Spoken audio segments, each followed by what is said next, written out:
এবছর ঈদুল আজহায় সারা দেশে পশু বেচাকেনার লক্ষ্যমাত্রা অন্তত ৭০,০০০ কোটি টাকার। হাটে ওঠা কোরবানির প্রায় শতভাগ পশুই দেশীয়ভাবে পালন করা। সামান্য সংখ্যক উট এবং কিছু দুম্বা থাকলেও বেশিরভাগই গরু, ছাগল, মহিষ এবং ভেড়া। ঢাকার বাজারে প্রকারভেদে গরুর দাম ৫০,০০০ থেকে শুরু করে ১৫ লাখ পর্যন্ত, ছাগল ৮,০০০ থেকে প্রকারভেদে ৩৫,০০০ টাকা পর্যন্ত, আর মরুর উটের দাম আকারভেদে ১৫ লাখ থেকে ৩০ লাখ। তবে পালনকারী থেকে কোরবানির বাজারে এসে পশুর দাম প্রায় দ্বিগুণ বৃদ্ধির অভিযোগ রয়েছে ক্রেতাদের। বিস্তারিত দেখুন প্রতিবেদন থেকে। রাজধানীর বিভিন্ন স্থানে ২২ মে থেকে আনুষ্ঠানিকভাবে শুরু হয় ২৭টি কোরবানির পশুর হাট।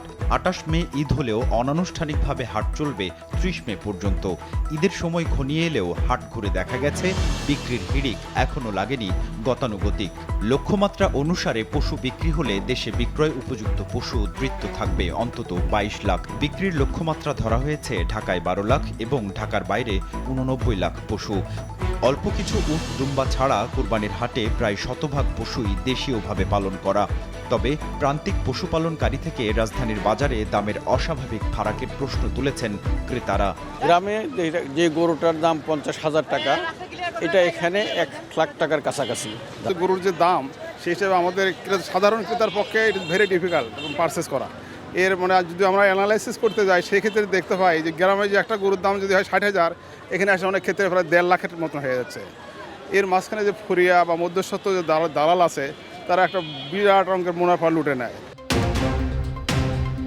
সারা দেশে পশু বিক্রির লক্ষ্যমাত্রা টাকায় অন্তত ৭০,০০০ কোটি।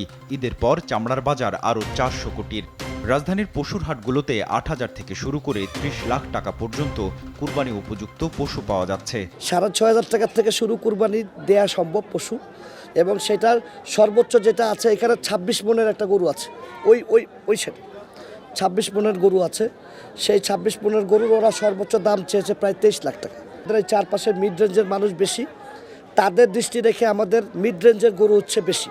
ঢাকা শহরে যারা কুরবানি করে তাদের আসলে পশু রাখার জায়গা নেই, যার কারণে এই বিশেষ কারণে তারা ওই ১ দিন বা ২ দিন আগে কিনে।